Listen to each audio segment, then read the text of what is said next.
जय हिंद। कल के क्लास में हम लोग लेसन 2 को देखे थे। आज के क्लास में लेसन 3 को देखेंगे और ये हिंदी लेसन 3 है, जिसमें पढ़ना हम लोग को मैक्स मुलर के बारे में है। मैक्स मुलर ने भारत के बारे में क्या कहा था, भारत के बारे में इसी चीज़ को जानना है। ठीक है, तो इस चैप्टर का जो नाम है वो भारत से हमने क्या सीखा। ठीक है, अब आगे की ओर बढ़ते हैं। देखिए, पहला जो क्वेश्चन है, ये पहला क्वेश्चन कह रहा है कि निम्नलिखित में से कौन हिंदी आलोचना के हिंदी आलोचना के महत्वपूर्ण हस्ताक्षर थे। तो इसमें ऑप्शन नंबर आपका सी हो जाएगा। कौन थे? तो मैक्स मुलर थे। कौन थे? Max Muller. क्वेश्चन की ओर अब हम लोग ध्यान देते हैं। चलिए, दूसरा क्वेश्चन ये है, मेघदूत का जर्मन जर्मन पग अनुवाद किसने किया। तो मेघदूत का जर्मन पग अनुवाद मैक्स मुलर ने किया। किसने किया? मैक्स मुलर ने किया। ठीक है, अगला क्वेश्चन 3 नंबर है, मैक्स मुलर का जन्म आधुनिक जर्मनी के किस नगर में हुआ था। डेसाऊ में हुआ था। डेसाऊ डेसाऊ में जर्मनी का मतलब आधुनिक जर्मनी जिसका नाम है वो आज डेसाऊ है। ठीक है, अब देखिए, भारत से हमने क्या सीखा, इसका लेखक कौन है। तो भारत से हमने क्या सीखा, इसका लेखक आपका मैक्स मुलर है। कौन है? Max Muller. मैक्स मुलर का भाषण निम्न में से कौन है। मैंने कहने का अर्थ है, क्वेश्चन को आगे भी बढ़ा सकता है, बट इतना ही लिखा है मैक्स मुलर का भाषण है। तो आपसे पहला ऑप्शन दे रहा है श्रम विभाजन जाति प्रथा, दूसरा दे रहा है भारत से हमने क्या सीखा, तीसरा दे रहा है परंपरा का मूल्यांकन, चौथा दे रहा है नागरिक लिपि। तो इसमें आपको कुछ नहीं करना है, इसमें डायरेक्ट आंसर मारना है बी नंबर, भारत से हमने क्या सीखा। चलिए, थोड़ा सा स्क्रॉल करते हैं, आगे बढ़ते हैं। छठा क्वेश्चन आपका ये क्या है कि मैक्स मुलर के दृष्टि से सच्चे भारत का दर्शन कहाँ पर हो सकता है। तो देखिए, मैक्स मुलर के दृष्टि से सच्चे भारत का दर्शन गांव में हो सकता है। कहाँ पर हो सकता है? गांव में हो सकता है। देखिए, गांव में सभी लोग एक दूसरे से मिलजुल कर रहता है और सर्वाधिक जनसंख्या भारत का गांव में ही बसती है। तो मैक्स मुलर ने बताया कि अगर मतलब मैक्स मुलर अपने दृष्टि से, मैंने अपने मन विचार से बोला कि जो असली भारत है वो आपको गाँव में मिलता है, क्योंकि गाँव में सभ्यता संस्कार बहुत सारी चीज़ देखने को मिल ही जाती है। ठीक है, लेकिन आज के डेट में ये सब सभ्यता संस्कृति ये सब धीरे धीरे क्या हो रही है, ख़त्म होते जा रही है। ठीक है, हमारे गांव में ये सब चीज़ें नहीं है। ठीक है, अब हम बढ़ते हैं 7 नंबर क्वेश्चन के लिए। ठीक है, 7 नंबर क्वेश्चन कह रहा है कि मैक्स मुलर ने कंठ और केन उपनिषद, हितोपदेश तथा मेघदूत का अनुवाद किस भाषा में किया। तो देखिए, इन्होंने ये क्या किया कि इसका अनुवाद जर्मन भाषा में किया। किस में किया? जर्मन भाषा में। इनका बुक लिखा हुआ है, इसका अनुवाद इन्होंने किस में किया? तो जर्मन में किया। ठीक है, अब देखिए, 8वां क्वेश्चन है कि जर्नल कनिंघम कहाँ थे। जनरल कनिंघम कहाँ के थे। तो मैंने कहने का अर्थ हुआ कि जनरल कनिंघम जो थे वो क्या थे, तो वो क्या थे? पुरातत्ववेदता थे। क्या थे? पुरातत्ववेदता।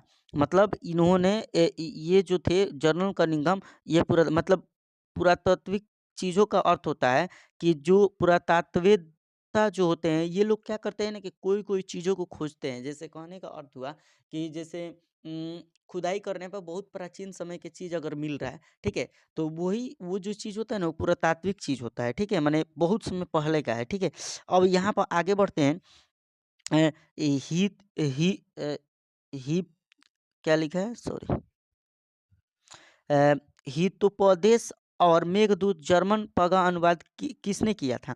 तो ये जाहिर सी बात है कि इसका आंसर 9 नंबर का आपका मैक्स मुलर हो जाएगा, क्योंकि मैक्स मुलर ने ही ये दोनों बुकों को लिखा था और इसको जर्मन भाषा में क्या किया था? अनुवाद किया था। ये क्वेश्चन 2021 और 20 दोनों में पूछा है, यानी आपका लगभग आज से 3 साल पहले ये क्वेश्चन पूछा है, 4 साल। तो हो सकता है कि इस साल एग्जाम में ये क्वेश्चन डाल दे। ठीक है, आगे की ओर बढ़। इसमें क्वेश्चन कह रहा है कि वार्ने हेस्टिंगस को दारिस नामक सोने के सिक्का से भरा घड़ा कहाँ मिला था। तो ये क्वेश्चन बहुत इम्पोर्टेंट है। ये भी क्वेश्चन 2021 में पूछा है। तो 2021 में क्वेश्चन पूछा है तो ये भी इम्पोर्टेंट है। अब देखिए, तो यहाँ पर आपको बता रहे हैं कि ये बनारस में मिला था। कहाँ मिला था? बनारस में, मैंने बनारसी में। कहाँ पर मिला था? बनारसी में, यानी बनारस में। सर विलियम जोन्स ने भारत की यात्रा कब की। तो सर जॉन विलियम्स भारत की यात्रा 1783 ईस्वी में किया। कितने सन में किया? 1783। मैंने सर विलियम जोन्स ने भारत का यात्रा कब की? तो 1783 ईस्वी में की। किस में की? 1783। 12 नंबर क्वेश्चन है कि भारत से हमने क्या सीखा पाठ में नए सिकंदर का विश्लेषण के लिए प्रयुक्त हुआ है। तो नए सिकंदर का विश्लेषण के लिए क्या प्रयुक्त किया गया है इस क्वेश्चन में, तो ध्यान से देखिएगा, युवा अंग्रेज अधिकारियों के लिए, किसके लिए प्रयोग किया गया, युवा अंग्रेज अधिकारियों के लिए। अब 13 नंबर क्वेश्चन है कि 13 नंबर क्वेश्चन में कह रहा है कि मैक्स मुलर के मास्टर कौन थे, तो मैक्स मुलर का जो मास्टर जी थे वो कौन थे, तो ये आपका डॉक्टर वली, कौन थे, डॉक्टर वली। भारत से हमने क्या सीखा, ये किस साहित्य का विधा है, तो यह एक प्रकार का भाषण है बाबू, क्या है, एक प्रकार का भाषण है, क्योंकि इसको मैक्स मुलर नाम के जो व्यक्ति थे, मैक्स मुलर नाम का व्यक्ति, उन्होंने क्या किया था कि अपने भाषण का संपादन पूरे दुनिया के सामने किया था और बताया था कि भारत देश किस प्रकार का देश है, ठीक है, यहाँ पर कैसे कैसे लोग बसते हैं। अब देखिए यहाँ पर आपका क्वेश्चन है 15 नंबर, कौन सी भाषा कौन सी भाषा सभी भाषाओं का अग्राज है, अग्राज, तो देखिए कौन सा भाषा, तो इसमें आपका आंसर नंबर सी हो जाएगा, संस्कृत, क्या हो जाएगा, सी। मैक्स मुलर ने कहा था कि संस्कृत एक ऐसी भाषा है जो पूरे दुनिया में प्रचलित है, आज भी जाकर देखिएगा अमेरिका देश में, तो वहाँ पर संस्कृत भाषा को क्या किया जाता है कि बोला जाता है, ठीक है, वहाँ पर उसकी यूनिवर्सिटी बनाई गई है, माने वहाँ पर पढ़ने के लिए संस्कृत भाषा के लिए यूनिवर्सिटी बनाई गई है, संस्कृत में शिक्षाएं क्या की जाती है, प्रदान की जाती है अमेरिका जैसे देश में। अब देखिए ये कहाँ के थे, मैक्स मुलर कहाँ के थे, तो ये थे आपका जर्मनी का, ठीक है।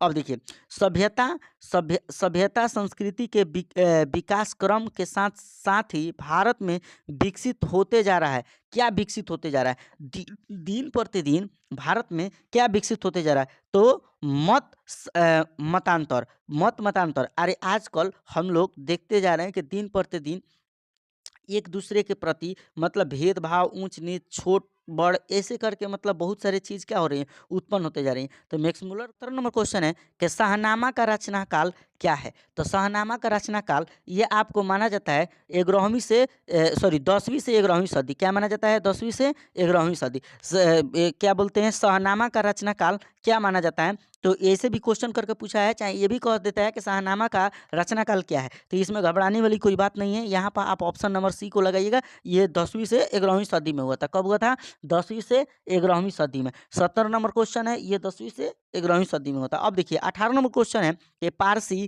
पारसी किस धर्म को मानते हैं, पारसी किस धर्म को मानते हैं, तो इसमें आपको एकदम ऑप्शन सी पर मार देना है, जरथुस्ट धर्म, जरथुस्ट धर्म, जरथुस्ट धर्म, माने पारसी लोग किस धर्म को मानते हैं, तो जरथुस्ट धर्म, जैसे हम लोग हिंदू लोग सनातन धर्म को मानते हैं, ठीक है, हिंदू लोग सनातन धर्म को मानते हैं और मुस्लिम लोग क्या बोलते हैं कि इस्लाम धर्म को मानते हैं।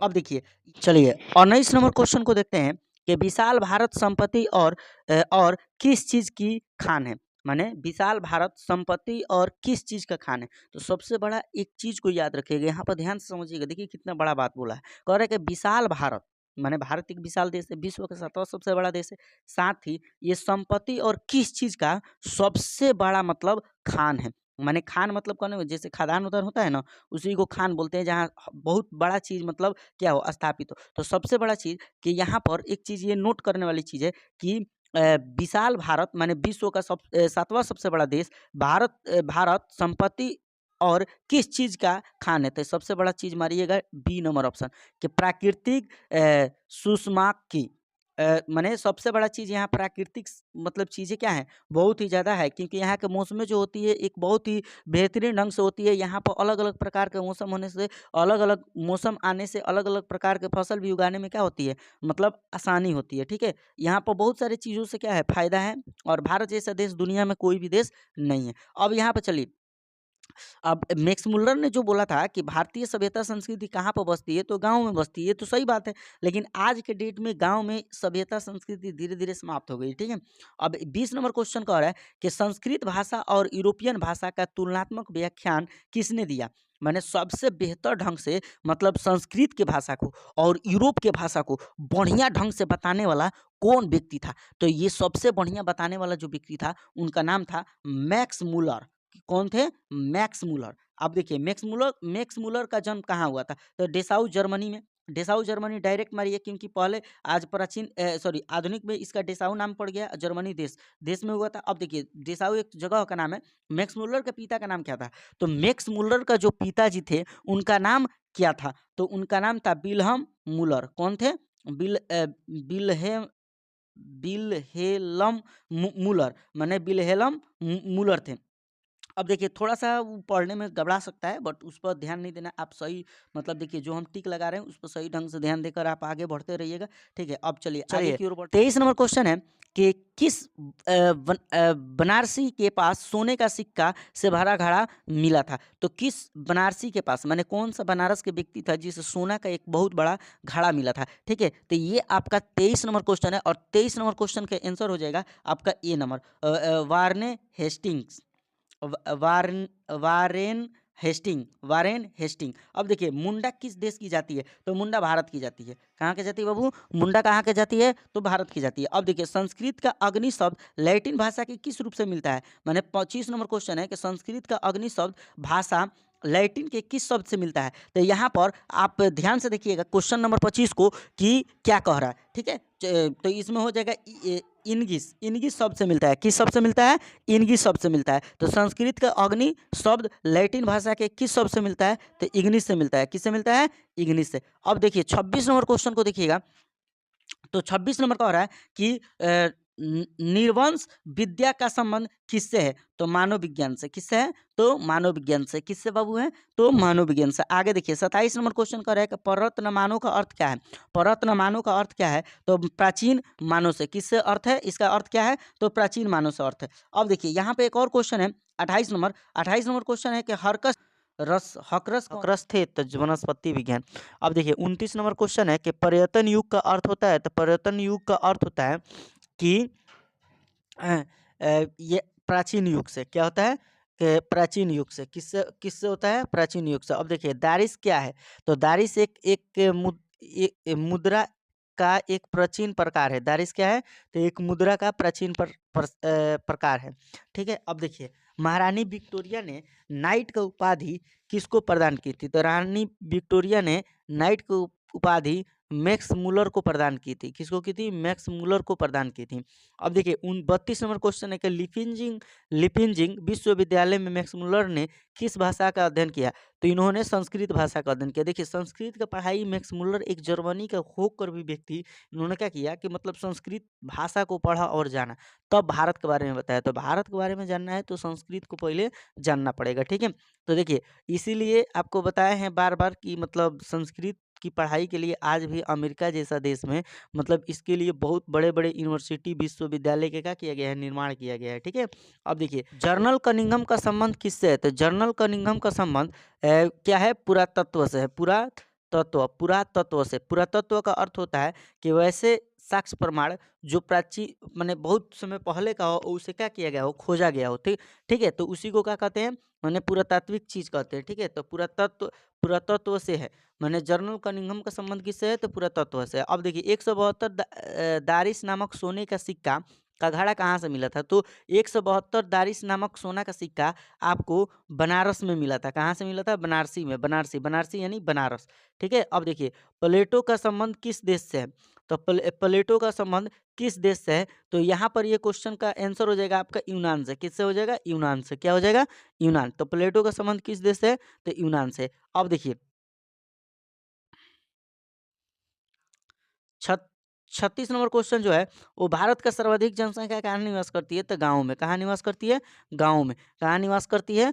गाँव में। अब देखिए 37 नंबर जो क्वेश्चन है ये मैक्स मुलर का जन्म कब हुआ था? तो मैक्स मुलर का जन्म जो हुआ था वो 6 दिसंबर 1823 ईस्वी को हुआ था। कब हुआ था? 6 दिसंबर 1823 ईस्वी को। तो अब ये 37 नंबर क्वेश्चन खत्म हो गया। आगे प्लेटो और कांट थे महान, तो ये क्या थे? तो एक प्रकार ये दार्शनिक थे। क्या थे लोग? दार्शनिक लोग थे। क्या थे?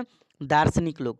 अब देखिए अ, तमिल, मलयालम, तेलुगु, कन्नड़ भाषाएँ कहाँ पर मतलब बोली जाती है? तो ये भाषाएँ दक्षिण भारत में। देखिए दक्षिण भारत एक ऐसी मतलब भारत की मतलब सभ्यता वहाँ निवास करती है जहाँ पर लगभग 4 भाषा प्रचलित है। एक तमिल, मलयालम, तेलुगु और कन्नड़, ये 4 भाषाएँ वहाँ पर क्या की जाती है? तो सर्वाधिक मात्रा में बोली जाती है। ठीक है? अब देखिए 40 नंबर जो क्वेश्चन है, तो मैक्स मुलर ने डैश वर्ष की अवस्था में लिपिंजिंग विश्वविद्यालय में संस्कृत का अध्ययन प्रारंभ किया था।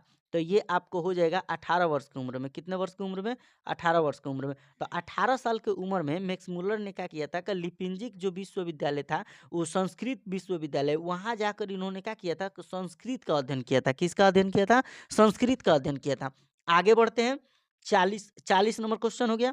आप 39 भी देख लिए, 38 भी देख लिए। अब आपको 41 नंबर क्वेश्चन बता रहा है कि यूनान एवं रोम के संपूर्ण साहित्य से कहीं अधिक विकासशील है। तो देखिए, तो कहीं अधिक विकासशील है, तो ये वाला क्वेश्चन जो है, ये 2022 में क्वेश्चन पूछा है और ये 41 नंबर क्वेश्चन है। तो ये हो सकता है कि 2025 में आ जाए। 3 साल का अंतराल दे रहा है इस क्वेश्चन में, ठीक है। और ये जो 2020 में, 19 में, 20 में, 22 में जो करके क्वेश्चन पूछा है, ये सब क्वेश्चन क्या है, बहुत ही इंपॉर्टेंट है एग्जाम बोर्ड के लिए। और इसका गारंटी नहीं, 100% की गारंटी है कि इस साल एग्जाम में भी पूछ सकता है, ठीक है। अब चलिए 41 नंबर क्वेश्चन को फिर से देख लेते हैं कि यूनान एवं रोम के संपूर्ण साहित्य से कहीं अधिक विकासशील है। तो ये हो जाएगा आपका संस्कृत भाषा और साहित्य से, यानी ऑप्शन ए सही हो जाएगा। क्या हो जाएगा? ऑप्शन ए सही हो जाएगा, संस्कृत भाषा और साहित्य से। अब आगे की ओर बढ़ते हैं दूसरे क्वेश्चन के लिए, ठीक है। देखिए, अभी आप लोग को बताएं कि यूनान एवं रोम के संपूर्ण साहित्य से कहीं अधिक विकासशील है। तो ये क्या है? संस्कृत और संस्कृत भाषा और साहित्य से। अब देखिए, स्वामी विवेकानंद को वेदांतियों का वेदांत किसने कहा है? तो मैक्स मुलर ने कहा है। किसने कहा है? Max Muller. इन्होंने बताया कि स्वामी विवेकानंद एक ऐसे व्यक्ति थे जो भारत के एक कम उम्र में ही, मतलब इनको क्या हो गया था? मृत्यु हो गया था, और भारत में सबसे ज्ञानी व्यक्ति इनको बोला गया था, ठीक है। स्वामी विवेकानंद मतलब एक आदर्शवादी व्यक्ति थे, समझ रहे ना। मैंने उन्होंने अपने दैनिक जीवन में इतनी जानकारियाँ हासिल किया कि वो अमेरिका में, अन्य देशों में जा जाकर क्या किया था कि अपने भाषण को दिया था, ठीक है। और लोगों को बताया था कि हाँ, भारत की सभ्यता और संस्कृति कैसी है। क्या बोला है कि वेदांतियों का वेदांत, मैंने वेदांतियों का वेदांत किसे बोला है? मैक्स मुलर ने। तो स्वामी विवेकानंद को बोला है। किसको बोला है? स्वामी विवेकानंद को। स्वामी विवेकानंद को वेदांतियों का वेदांत किसने कहा? तो मैक्स मुलर ने। किसने कहा? मैक्स मुलर ने। अब देखिए, 43 नंबर क्वेश्चन है कि किसके अध्ययन क्षेत्र में भारत के कारण नवजीवन का संचार हो चुका था। तो ये आपका हो जाएगा बी नंबर ऑप्शन, नीति कथा। क्या हो जाएगा? नीति कथा। क्या हो जाएगा? नीति कथा। अब देखिए, ये आपको 43 क्वेश्चन को बता दिया गया है। ये लेसन 3 था। अब लेसन 4 में आप लोगों को क्या किया जाएगा कि आगे की ओर बताया जाएगा कि नाखून क्यों बढ़ते हैं। अब आप क्या करेंगे कि अच्छे ढंग से इस ऑब्जेक्टिव क्वेश्चन को अच्छे ढंग से आप पढ़ेंगे, और पढ़ने के बाद आपको हम अनुमानतः बोलते हैं कि अगर इसको आप अच्छे ढंग से पढ़ लेते हैं, तो गारंटी देते हैं 100% का कि ये क्वेश्चन एग्जाम बोर्ड में आएगा ही आएगा, ठीक है। और आप इसको बेहतर ढंग से तैयारी करिए, क्योंकि एग्जाम बहुत नज़दीक है। अगर आप पढ़ते हैं तो एकदम गारंटी है 100% की कि एग्जाम में ये क्वेश्चन आएगा, ठीक है। तो अब मिलते हैं अगले वीडियो में। तब तक के लिए जय हिंद।